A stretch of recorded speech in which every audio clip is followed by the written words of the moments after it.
on Unscripted, we have KhrystyAna.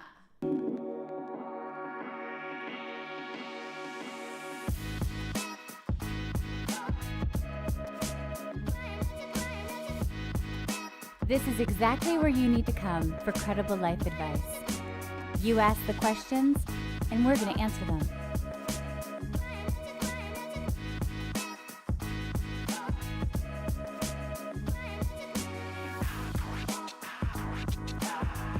So KhrystyAna stopped by the studio today. Thank you so much for being here. Thank you for having me. I want to say supermodel. Can I say supermodel? No.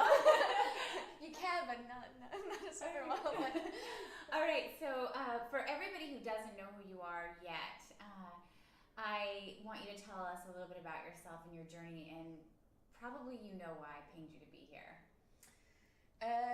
Tell me more. But what journey would you like me to start? Me coming to the United States or becoming a model? How long have you? I'll ask the quick questions. How long Yeah. have you? When did you come to the United States? When I was 20, about 13 years ago.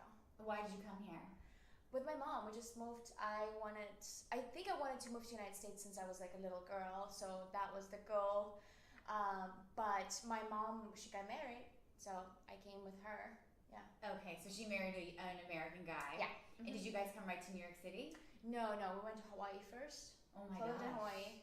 Then she moved to Texas, and then I moved to California, and then I came to New York. And then you came to New York. Okay, so when did you start modeling? About 24, at least I began tapping into that. And how old are you now? 33. Which is insane. I mean, not just because you look like you're still 24, but because this is part of the whole thing, that you're a model after you've been told you sort of aged out of the profession. Yeah, I was told that And you're quite a lot. And like your career's never been better, and now you're 33. Yeah, this is the year for So me. Like I could say now I could call myself more of a full-time model, opposed to before it was trying to, maybe sometimes a model, maybe kind of like So that. did you have to take a ton of jobs to get to this place where you like waitressing and doing all kinds of stuff when you weren't modeling full time? I was a bus girl. I was all kinds of, I did all kinds of interesting jobs, side jobs. I worked at the stores, Russian food stores. Yeah, I did all kinds of stuff before. Where are you from in Russia? Siberia, Siberia. northeast. Okay, Yeah. okay. The very north, the very east. Did you even speak English before you got here? A little bit, yeah. I graduated from college, so English was my kind of like major. Okay. I came to the United States with more like an English accent, because this is what they teach you there. Yeah. So. Okay, so you took all these odd jobs, but did you want to model? Like, was modeling? No. No, I never thought I never considered myself like attractive, because camera friendly. Right. And also my confidence was like not good. I'm still like, my body language is awkward. Like in person, you would know why I would not think I would have a model. I know. But just so you guys have to know about her now is that she is actually a body positive activist. Yeah. And it's so funny because we were talking when she first got in here, and she had this expectation of me as being really aggressive's not the right word, but really outspoken, strong and loud. And I can be, but I'm actually very, very soft. Yeah, like I just meet you. I see you from afar, and you're just so soft, and we came and we hugged. We saw each other from like a lot far away. We would like just walk like this. I know, right? Because we have, and I have this expectation from looking at your Instagram account, which is incredible, by the way, which is sort of how I found you. It was through Instagram. That you'd think that you were going to be like, there would be no insecurities about you because of what you post. And I meet you, and this is what's so, women need to hear this conversation, which is they have a perception that the projection, because they have a perception that the women who are out there speaking up, that it doesn't come with a bit of what I would say like inner tremble. It does still. Yeah, come 100%. Every time, every post I make, I overthink. It comes from the heart, from the soul, and I'm so exposed, and I'm always like afraid. What is it? What is gonna happen? How am I gonna feel? And but. And then you press. and you press like, post, and and people, then you're like, people say, oh, you're so strong, you're so powerful. I'm like, you're like, if you don't only know. knew. You're like biting your nails, you're posting. Right. Was it too much? Was it too crazy? Am I crazy? Yeah, all that stuff. All right, so let's continue on your journey because we have so much to talk about. But so you were modeling, doing kind of odd jobs, and then how did you get onto America's Next Top Model? Because isn't that really the thing that sort of then launched everything? Yeah. I mean, would you say? I would say so. Yeah, I would say, and the real catwalk for me, because that was very much aligned with my passion of bringing, the voices of, anyways, back to that. But America's Next Top Model definitely pushed me even forward, I guess validated. How long ago were you on America's Next Top Model? It was just the last season. Okay. We filmed it though last summer. Okay. So I had this whole year to feel like, kind of like, invest into my superpowers. Yeah. Before, because they aired it in January. Yes. Yeah, but definitely. So I was doing. I still was doing a lot of like extra work. I did a lot of like background. Like you can see me on SNL somewhere. Like, oh, that's KhrystyAna's arm. I know that's her arm. So I did a lot of that, and then the day that Tyra dropped age limit. Like next day, I was applying. I spent all day. There was a stack of papers just sending out. Oh, when we want you to send us a video. I was like, on it. What else do you need? I'm on it. And I was asking my friends, please record me do this. Please, I was just so on it because I was so passionate about this. Yeah. That you could be. So you weren't even thinking about body positivity at that point. You were just thinking about age. Yeah.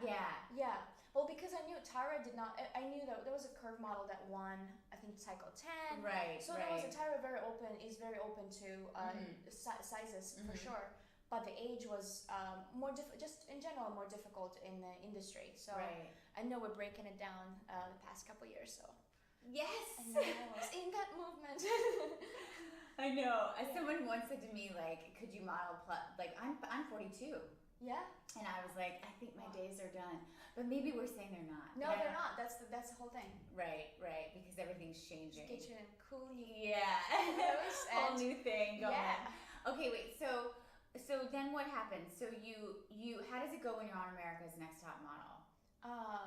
Well, it was intense for me. I mean, I was very excited the whole time. Probably, I was very happy because for me, was it hard? Much harder than people would possibly think. Because they only see like the probably cute sides, and they only see out of the whole, like the week they see just 45. It's a 45-minute episode. Right. Like the whole judging is happening all day, but they only see like 10 minutes of the judging process. It's like everything is much longer. We have to wake up so early, or we have to go to bed so late. Like the production schedule is really intense. Very, very intense. Very intense. Much more intense than I thought. But did you ever lose it a few times where you're just like, I don't know if I can keep going? Or you're like, no, I can do this? Not really. Only at the very end. I was just very, very exhausted. Like the very end. How long does it film for? I don't think I'm allowed to say. Oh, okay. Yeah. Okay. Just those are details. Interesting. But, yeah. Okay. So, and then where did you place at the end of it? Not that it matters. But I was the second runner-up. Runner-up. Yeah, so I was there the entire thing because I was there through the entire. So because I don't watch America's Next Top Model, I used to watch the early seasons of it, and then I had 3 kids, and I like live under a rock and never watch TV except when I'm at the news, literally at the news station, and they're doing my hair and makeup. Then I watch TV. That's how sad it is. Yeah, I'm like, oh, that's going on. I get all my news from my phone and stuff. Yeah. But for those of us who don't watch it, so does that mean it was you and the last girl? 2 girls. 2 girls. Yeah, 2 girls. And then they pick out of the last 3, they pick the winner. Mm-hmm. What was that moment like for you? I was super grateful when I was already survived to top 6. I couldn't believe it because I honestly, in my head, I would never imagine. So after the top 6, I was just happy. I was just whatever. You can kick me out anytime. Right. Anything else beyond this is frosting on the cake. Yeah. Like you felt like you'd already made it. Yeah. Like, for some reason, in my head, I had that goal of top 6. That's great. Yeah. I think that's a good way to approach things. Actually. No, it's. You had like expectations. They were met, and you were like, I'm good. Yeah, I'm good. Yeah. And then, so what was that moment like when they picked the other girl? Was it hard? I always feel so bad for the contestants because they're on camera, and there's this moment, and they have to be like. I wasn't there. So what they did with me was we did the final runway walk, and they peeled. So I went first, and then the other 2 girls left. So I think it was the most difficult for them both. I see. So for me, I was easy. I mean, I don't know why, but it was certain things for me I felt like was kind of easier. I think that was one of the easiest. Oh, okay, bye. Like I left, and I think it was very difficult for the other 2, Gina and Kyla. Right. Yeah. And okay, because then you really know that you're one of the 2. When you're one of the 3, it's kind of less pressure. Right. But then when it comes down to is it me or her? It's a little bit different. So after America's Next Top Model aired, had you already started, in terms of your Instagram feed, my Instagram, I already was at maybe like almost 100,000 followers at the time. And I got most of my followers from The Real Catwalk. Well, The Real Catwalk is what I told you about first. So tell everybody what The Real Catwalk is. Yeah, it actually, surprisingly, it started back when I was auditioning for America's Next Top Model, which was in March year and a half ago. So 2016. 16, yes. Yeah, so I know. That's You said no math would be involved. I'm sorry. Exciting.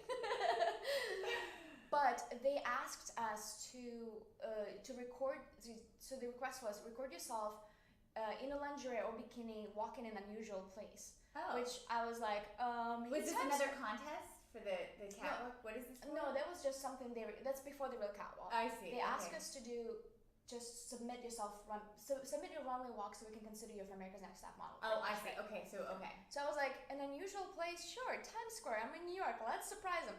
I like to go big. Like if I like something, if I want to get something, I'm just go all out, maximum extreme. Right. Like let's go in the lingerie in Times Square. But see, I'm just going to make a note of this. I'm going to be a little psychotherapist here for a second. The note being is that we have to learn how to hold contradictions in our personality. Right? So as much as you're saying like you can sweat a post, you were okay doing something big like that. I wasn't okay with it, but I just in my head you knew you had to. Somehow I have imagination. My imagination is like I go how can I impress? What's impressive? Because if I were to walk, because they said in an unusual place, so I thought like if I walk just on the sidewalk in New York, I don't have many options here. Like I did a little walk, just training. I think I even posted that too a while ago. It was like me in the subway, just doing the runway walk in the clothes first. That's the one that I submitted first. And I thought like, what can be even bigger than that? Because I really want to get there so bad. I'll do my best, do maximum. So Times Square is like the center. Some people would say this is the center of the world or like commercial. Yes. I was like, okay, I'll just do it. And I was really afraid. And it was more spontaneous actually. Why were you afraid? Were you actually afraid? I mean, lingerie. Like, right. Oh, right. Yeah, you have to. This walk was you supposed to be in lingerie or bikini. So I had I met up with another girl, Olivia, and I said, hey, can you do me a favor? It was so fast. It was the crazy and fast. Just I asked. Were you a size 8 at that point also? Yeah, I'm always always 8, 10. Yeah. I mean, when I was 12, maybe I was like 6. Right. Pre-puberty, people. Pre-pubescent. Yes, we don't weigh anything. No, there was time when I was trying to be a straight size model. I think I was like a 6, definitely. But I was like not eating. Not really. Doing enema, like all kinds of stuff. I was torturing my body. Oh. But that was before all of that stuff. Before embracing the curves, right, and things like that. So I asked Olivia to film me walk in the middle of Times Square, and she did. So I recorded one portion. There was 2 walks I did. One I sent to America's Next Top Model, and the second walk I posted on my Instagram. And the next day, I didn't seek any validation. Just thought it was cool. I think I was too anxious to think. I was like blanked out. But next day it was on Yahoo News and everywhere. I was like, oh my god. My friend emailed it to me. Was like, hey, do you know you're on Yahoo News in the lingerie? I was like, what? Yeah. And what was the caption beneath it? I don't. Was there anything? It was just like being passed around. It went viral. Essentially, your post went viral. Yeah, it did. And this was something you posted on Instagram. Yeah. Amazing. Yeah. I mean, I was already posting things like inspiring because I just began. Maybe several months before that walk, I just began to embrace my curves as they are. Because I used to be that person like asking photographers, please Photoshop my arms, or please. like Photoshop meaning like liquefy them down to the Right, not like taking out a freckle. You're like, can you cut that whole section of my arm out? I used to be like that all the time. Right. Or if they don't do it, I would just go ahead. It was so I can imagine I found the problem with so many photographers now that I'm like because you ask for the photo and then you post on Instagram. Yeah, it's like I'm saying like your photo is not good enough. Essentially, I'm saying is like my body's not good enough for my perception at the time. And I would just make my liquefied. Oh my god, it was terrible. But the moment I was coming out of it, that whole, self disliking. Yeah. So I would post things like that. I would post like natural, like non-Photoshop, and I have nothing against Photoshop or not. It was just me trying to embrace myself. So I would go another extreme. I would just put my, in the worst light. I would go. Like, what's the worst light? Let me take a picture in that light. Wait. So this is a fascinating moment for me because but you're saying it was sort of a slow process for you to get from I want you to Photoshop out half my body to, you know what? I'm gonna post my rolls today and I'm gonna post what my butt really looks like when it's not Photoshopped. Mm-hmm. How was that just a gradual process for you? Because it's so brave. It was. I still have a bunch of pictures where it was more like trying to look thinner, and then gradual. I wouldn't say gradual because I was really I would just diagnose something, but I was really upset and sad and every day all day. And then I guess at some point for me that was a photo shoot with my friend Mark. He just shot me and I somehow did not dislike it because I liked the moment that we spent there. Because he's such a sweetheart. He was just like, no, you're good. Like, forget about the model. You're not modeling. That's the best. Let me just capture you as you are. So I was just joking around, sitting on the window, kind of like giggling, being me, pure. And it felt so good at that moment and so pure and raw that I didn't pretend. I didn't have to try hard, which is nothing. Like, it's not bad to do that. It just was very unusual for me to be like so comfortable with a stranger. And he photographed it. And I shared and was brave. And I kind of. The first maybe day I didn't really have many likes, but then Strut, am I saying it right? They reposted it, and I had this whole entire community of women sending me messages supporting. Is Strut a blog? Oh, I have goosebumps. Oh, I was like, I'm showing it to the microphone. She does. I know. And I feel like I'm gonna cry. Is Strut a blog? Is Strut? Strut. I think they're a blog. I mean, they have a strong Instagram, but by MIC, they're Mick. Okay. Am I not saying it right? But they reposted it, and so I had all these women saying, hey. Not only a lot of cisgender. Well, this is what I'm assuming. Like cisgender guys unfollowed me. I had a lot of. Isn't it amazing? I know. Because they would only see me as like this and that, and me trying to like duck lips and all that stuff, and then suddenly they unfollowed me, and then I had this wave of women just like, hey, you're okay, this is good, and you found your tribe. Yeah, and I was just like I was just like a kind of like a not a kid, but I was just afraid, but at the same time, oh my god, she's not afraid, and it gave me more. It starts to build off of each other, right? And although maybe it started out with an external validation at the time, but it worked for me. Like, because I know there are a lot of people like, oh, it's still fake. Like, you need external validation to be liked in your lingerie. Stop. I'm like, ugh. But for me, it helped with my healing. But wait. I want to say, I don't want to dismiss your feeling that way about external validation or not feeling that way. I just want to say this, though. There comes a point where I think people need to understand this. Some of the stuff that you post, or for example, I've posted provocative things as well, and people are like, that's never going to get you asked back on. And you know what? Like, I've said stuff on podcasts before and other people's shows where I thought, okay, well, that just ended part of my career. And guess what? They still keep calling. First of all, because nobody cares as much as you think they do. But secondly, thank you. There comes a place too where if you're an artist, like I have an art degree, not that that proves that I'm an artist at all, but if you have an artistic sensibility about it, your feed is super artistic. And it's clearly a creative expression of who you are, and it's absolutely authentic. So for the haters who are talking about needing the external validation, I'm sorry. You were built for this. You were built for this purpose, for this. I'm getting the chills now. Yeah, me too. I'm like, for you to show young women and women my age, right? All women across the board, that you can be bold and you can be beautiful and you don't have to fit the mold of what people think you're supposed to like, especially if you're a model. Yeah.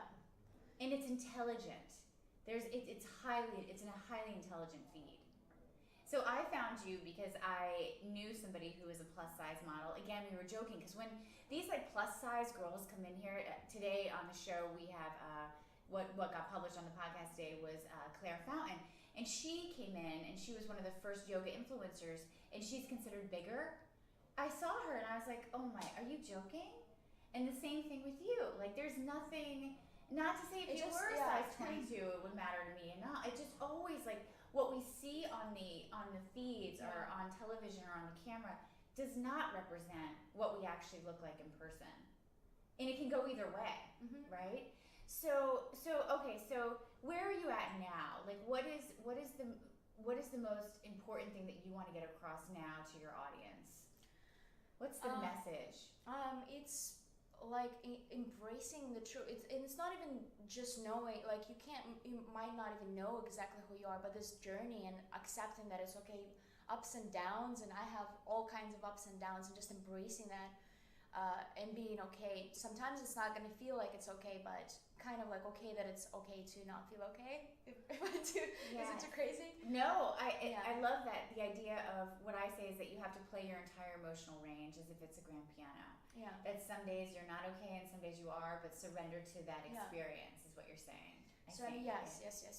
But for me, my journey, like I think I didn't finish about the little catwalk. So it started then. Yes. And now the last one we did was obviously grew exponentially. Then it was 7 people walked with me. We all worked together. Then we had So did you label it then the real catwalk? Not at the time. The third time when it was purely just women, all kinds of women, different shapes, sizes, skin tones, ethnicities, ages, ages, was the first time in Times Square. The biggest one in Times Square. And then the last one was in London, which totally was over 110 models. Got together. All kinds of, and all genders this time, because my whole brand, okay, so I want other people to know this too, that there's like my brand as well. It's all about inclusivity. It's inclusivity, that but has it's to not do with only like gender and sexuality as well. 100%. Like I'm not exclusive to any gender, because like I know I have so many guys just talking to me and they're like, hey, I'm also learning to embrace my curves, and it's like, there's so many like male models now. They're called brawn models. I hope I'm saying it right. Curve models, so they're coming out now. I discovered like one brawn model, and he's doing good. He just so they have more of like what we call the dad bod. Right? Yeah. So, I love the dad bod, by the way. I do. I really do. Like I'm not always turned on by like the abs and that whole situation. Like I like real people, actually. It's like it's definitely but we need to see that. So it's called brawn models. I like that sort of like brawn. Yeah. So when you say in between is too. So like I'm not right now in plus division. I would be considered as in betweeny, right? Like, and so there are male models. Hopefully there will be also that sort of space for in betweeny models as well, because like you can't be exactly this and that, but there is a space for somebody in between as well for everyone really. But yeah, I'm really hoping, and I'm pulling and pushing and helping however I can. And the real catwalk was a really big. I guess another big call for me. And so when's the next catwalk going to be? Do you know yet? I don't plan. I don't plan. Like the one it's like spontaneous? Very spontaneous, yes. What do you like tweet it out? Like we're going to do a catwalk. It was purely on Instagram. The last one. Can you include me? I don't know. I would do it. Yeah, would you? Yeah. Yes. Oh my God. I think I just said that on air, so now I'm going to have to do it. But yes, I'll record it. Oh boy. Sure. Yeah. But yeah, it's the biggest one in New York. That was like the day after Victoria's Secret fashion shows. It was really to support all the women who don't feel represented. And I was like, hey guys. So we had like Tana flew in from Colorado. Somebody came in from Boston. It was like, whoa. We had people just in 3 days. I announced, like I think I announced it on Thursday on Instagram story. And then on Saturday we all walked. And just to have that many people respond within 3 days. I mean, it was spontaneous. In the one in London, it took a little bit of planning. It took like maybe a week and a half or 2 weeks. Right. Which was badass. And of course I didn't do it alone. It was everyone who helped me get it together. Yeah. I want to go back to something you said though. You said that part of your brand became about including men as well. But again, let's go a little bit harder into the whole sexual diversity issue. 100%. How did you start to become an activist for gay and transgendered and non-binary rights? And as well. Activist, I think I didn't, somebody else told me I was an activist before, because I was just advocating before like labeling that to myself. Like my closest friend, I mean, my sexuality was always like a question as well, like what am I, why do I feel like that around this people, like this people, so I didn't really label, because I would never walk into a LGBT center. I was like shy or something. But my best friend, I think that was the biggest push and inspiration, because my best, well, I don't know how much I can say just for their own privacy, but they were going through a lot of different one of your friends was going through a lot of different transitions. They identified as a woman, as a lesbian, then they identified as a male, so they had to go through the whole transition, and then they were as non-binary, and now, so it's the whole life, and I'm so involved with their life that, and to see how they're being treated outside, it would make me upset. And it's really difficult to get me really upset, but that was one thing that I cared so much. So I think especially like the trans rights for me is very like, why do people are so aggressive? Like it go down to something simple as going to the bathroom. So my friend would come with me. At the time, was it defined as a woman, would just wear things that are more masculine. And then women would be like, why are you doing it in the bathroom? Would just like, you really face that? Yeah, face it in the Central Park, actually. Unbelievable. Like in Central Park, like what are you here, boy? Go to the men's bathroom. I'm waiting for Oh. And at the time, again, they identified as a woman. It was just like you know, and they're really tiny and big eyes, and just seeing that big eyes just tearing up, like. That's a human being. Yeah. That's a human being in front of you. Yeah. So, woo. It's amazing. Amazing. The one thing I want to go back to as well is, wait, so do you identify then? Have you come out as to what you are? Like, would you feel comfortable identifying here? Or no, I don't want to like push you. My friend? No, you. Oh, myself? Yeah. I'm cisgender woman, but bisexual, pansexual, kind of like, I'm just playing both words. I've never actually like for example, they say I was talking about pansexuality on a show a few weeks ago, actually. I talked to a few people, because it's such a kind of like a newer term. Yeah. So a lot of bisexual people, they were already pansexual, but at the same time, there's such a somebody said it so perfectly. I don't think I could rephrase it. It's okay. But like, why, like I could date somebody who's transgender, but that person is a woman. Why would I say pansexual is like not seeing them as a, because bisexual is dating woman or man. Right. Trans or not, or not trans, doesn't matter. So it's kind of like a lot of things. But I think non-binary, like could I date somebody non-binary? 100%. Like that kind of. So there was just, I'm not sure if I'm really clear of what I'm trying to say, but like some people say like if you can date a transgender woman or man, like you then can be a pansexual. But that means you kind of mislabeling them as a like. Does it make any sense? Yeah, of course. So like, you're a woman, you're defined on, you're a woman. Done. So this is a very there's a language around it and definitions around it, and if you're not really versed in them, it can get very confusing as a conversation. So that's why I'm more flexible. And I've done it on national news. I feel like this is not correct by any means. I don't think correct, right? Like let's let go of that. We're just having a conversation, like it's okay. Yeah. But I love the term pansexual, because it sort of is this umbrella term to me that like, look, I could be attracted to anybody no matter what they are. Yeah, like, it's a little more flexible. It's just a little bit more open and general to me, and I think it also, for me, it comes down to this idea that I think that the world is evolving. I think that the younger generation is showing us that that they are, not everybody, but that they are attracted to people based on who they are, who their soul is, their energy. Yeah, it's more as opposed to what you're presenting here as a human being, whether it's male or female or non-binary, transgender, whatever this bodily form is. And again, that blends into you have blended for us on some level. Your whole account, your whole vibe, your whole brand is a metaphor for that expression. That there should be a spectrum of acceptance and of beautiful spectrum of acceptance. A spectrum of acceptance, right? And that is about, in the end, ultimately, for me, this is where I'm going to make a huge jump here for people, but for me, this becomes about a philosophy about how you live life, because I look up to the great masters like Jesus or Buddha, people who preach love.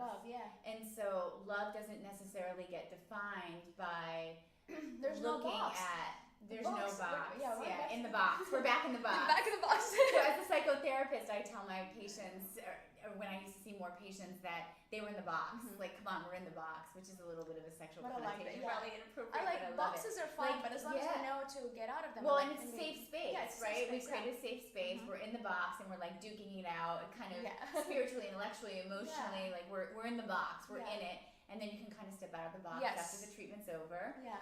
So one thing before we end that I really want to get to, because we're here to inspire women, is that when you walked in, you told me a story. Can I tell the story? I don't want to shame. Which one?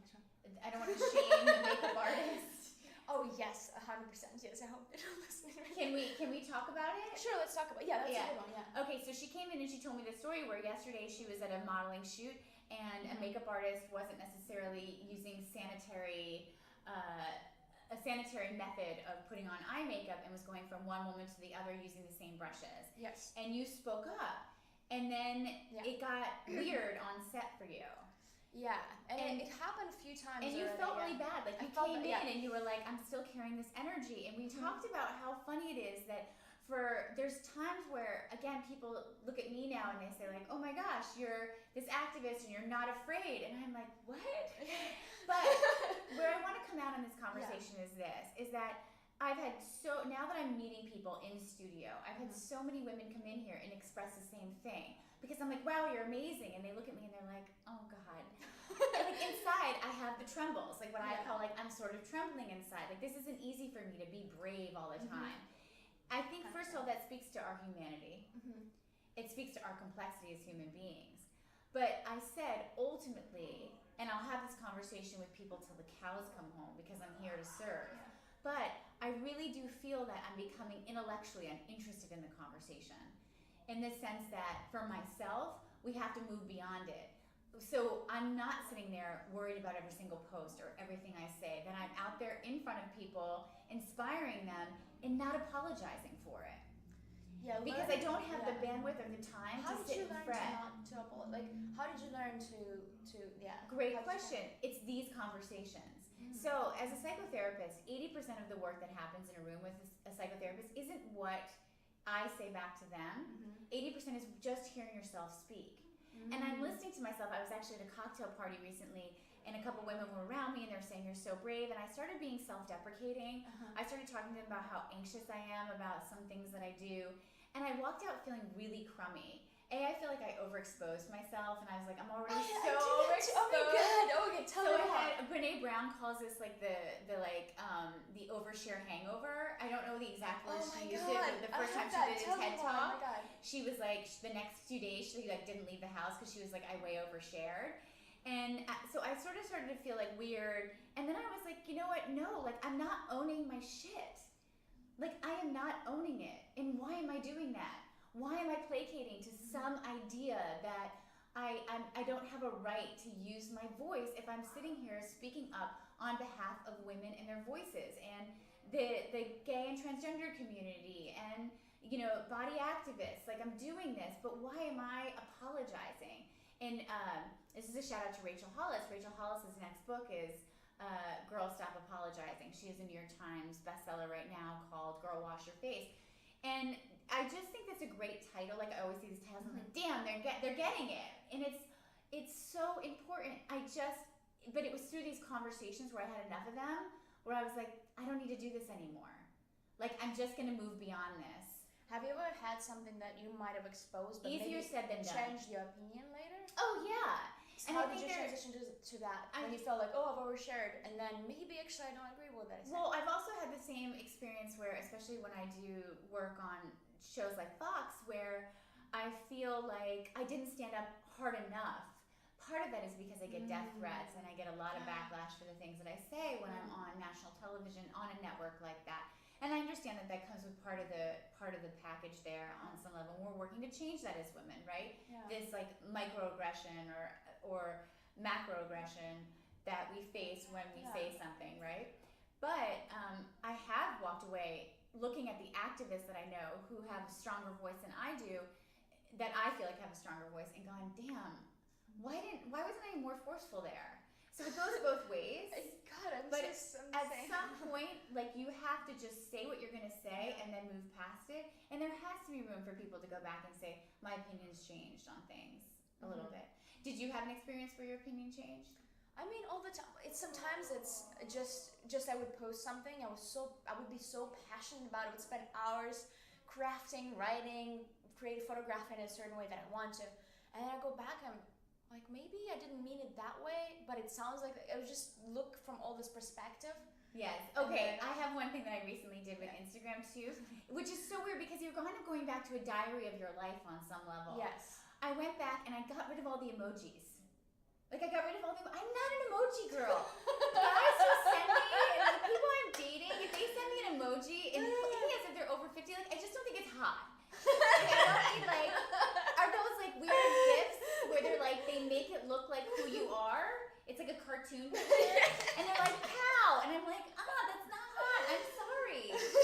You're like a distinguished man with a great career, and you're sending me heart emojis and smiley faces. Like I just no, that's not gonna do it for me.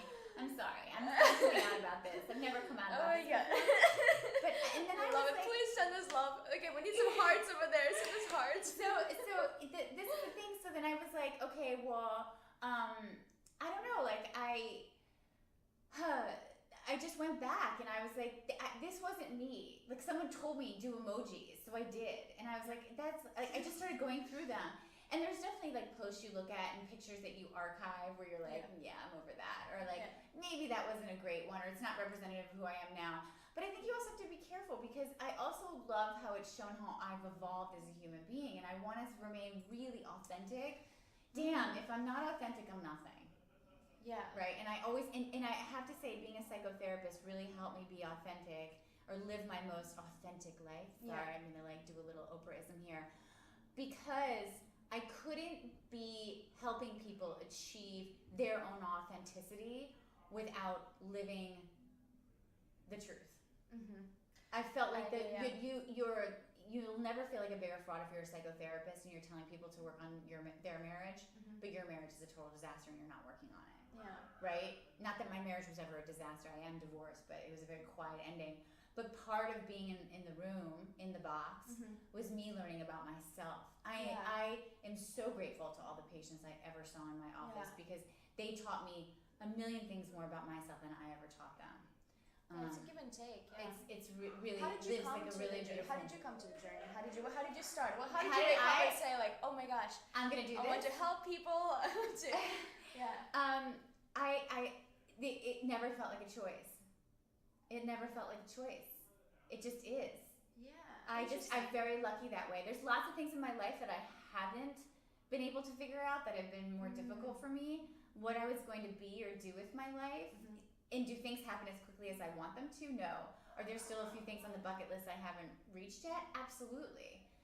But I think dreams do come true. They just don't always happen in the time that we want them to.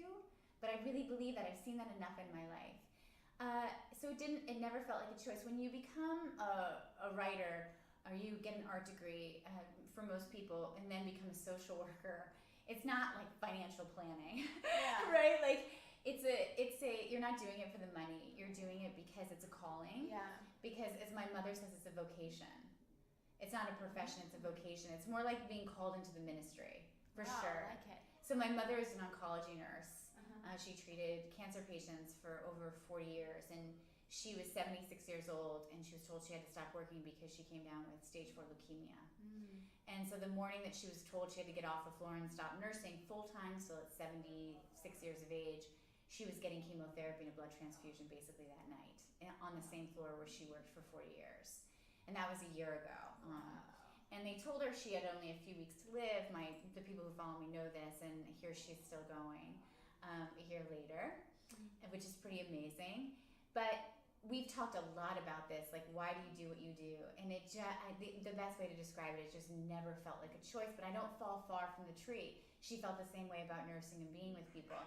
I wanted to live a life of gravitas, of meaning, of great meaning. And for me... Gravitas, what a beautiful word. And for me, gravitas and living a life of deep meaning is connecting deeply with people. And I'm kind of what I call an intimacy junkie. that intimate connection that you get with somebody when you're sitting with their soul for hours and hours at a time in a little office in New York City or in Connecticut, wherever I've practiced around the world, and speaking to people is what gets me going. Yeah. So it's as simple as that. It just feeds my soul on such a huge level. So a lot of people say like, oh, I want to help people. It's like, of course, like I wanted to help people, but it was really also about me. It was about me just loving this moment right here with another human being that kept driving me to continue. I think this is so even when it wasn't always a great practical choice, because I could have made money in other ways, and career-wise, it would have been more lucrative. And then I went back into media a few years ago because I think everybody needs to know this too. Once you master something, part of living is being curious. That's our fifth drive. We want to keep maintaining and pushing on our curious button. Absolutely. And so after you master something, I was like, okay, now it's time to teach. I have to go into teaching. Sure, yeah. And it wasn't just about reaching larger audiences. It was also about my ability to then want to teach to people. And so that's where we're at now. Oh, it's beautiful. So honest. That was so honest. Oh my God. Anyway. Like I'm learning. Intimacy junkie, saved. Gravitas, saved. New words. Okay, so before we end, what's in store for you coming up? Anything? You're just plugging away at the modeling. I'm probably like you. Like it's not a choice. I'm just going with the journey, whatever it takes me. Who knows? I might be doing modeling tomorrow. Might not be doing. I don't know. You're just totally open to it. Yeah. So we'll see. It's a funny position to be in because I don't know where the life is going to take me. Yeah. Because honestly, when I was 24, 27, I would never see myself. I didn't know I was going to live in New York City and actually work as a model. Yeah. And then advocate for so many people from all kinds of communities. So yeah, it's amazing if you remain open. You have to remain open. Elizabeth Lesser, who's one of my favorite writers, who runs the Omega Institute, talks about this in a lot of her books. You have to remain open, and I think that's one key to me being successful, however you define success, is because I'm enormously curious and enormously open. Mm-hmm. So last night I was at a black tie event at the Natural History Museum, and I said to the person I was with, if you gave me $1 million, I would have never thought I would be sitting at a black tie event at the Natural History Museum supporting diversity in law, racial diversity in law, and inclusion of women in the field of law. Yeah. And I took my kids there, 6-7 years ago, to see the Natural History Museum. If you had told me then this was going to be my life, no way. Yeah. I would have laughed at you. Yeah. And if you had told me when I was taking field trips there when I was a kid that this was going to be what my life looked like and I'd be there, that's so amazing to me. I mean, it makes me feel like almost sick a little bit. Yeah. Because it brings up like all the joy and all the grief of what you've lost and how far you've come and what things didn't happen in your life and the disappointments you faced. But ultimately, I was like, wow, this is about remaining open. Yeah. So I'm a hugger. I'm a big hugger. It was so wonderful to meet you. Okay, so tell everybody your Instagram handle. It's KhrystyAna at KhrystyAna. It's really too long. And it's spelled in the classic, I would say, like Russian. Very. Very Russian. Can you say something in Russia to your Russian fans for us, just so I can hear it? Спасибо, кто подключился. Очень приятно. Мне, I don't know what to say. But yes, thank you. Спасибо большое. For following you. Yeah. That's supporting. Great. Thank you for being here today on Unscripted. Yes. It was great. Thank you. Thanks so much for listening to today's episode of Unscripted with Nell Daly. If you could right now, we need you to head on over and review us on iTunes. As always, we will personally reach out and thank each and every one of you who do so, but we'd love your reviews, so tell us what you think. And you can always send us emails with either guests you want on the show or comments or questions. We're happy to get those, and you can find those on the website. Our contact information at nelldaly.com. To see all of my comings and goings, get updates on who our next guests are going to be, and if you just need a little bit of extra life advice or inspiration, come join me over on Instagram at Nell Daly. I use Instagram every single day. Or like us over on Facebook, and you'll automatically be following us, and that's at Nell Given Daily. That's also where you can watch us live. Before I end, I want to thank our audio editor, Walter Eggers, our video editor and co-producer, Paige McGovern, and our video production manager, Rick Endiver, co-producer, Corey Pakowski, and the rest of the Point Zero Media team. I couldn't do any of this without you. I couldn't. Of course, Teachable HQ, you guys rock. They're an amazing educational technology company. Check them out. I use them. Everybody big in the business uses them. They're just awesome. And a huge shout out of gratitude. Huge, the biggest, to all the fans who are following the show. Just like I said last week, I am so humbled by how this is all going. Thank you. Until Monday, everybody, peace out. Have a fun and safe weekend. I love you guys already.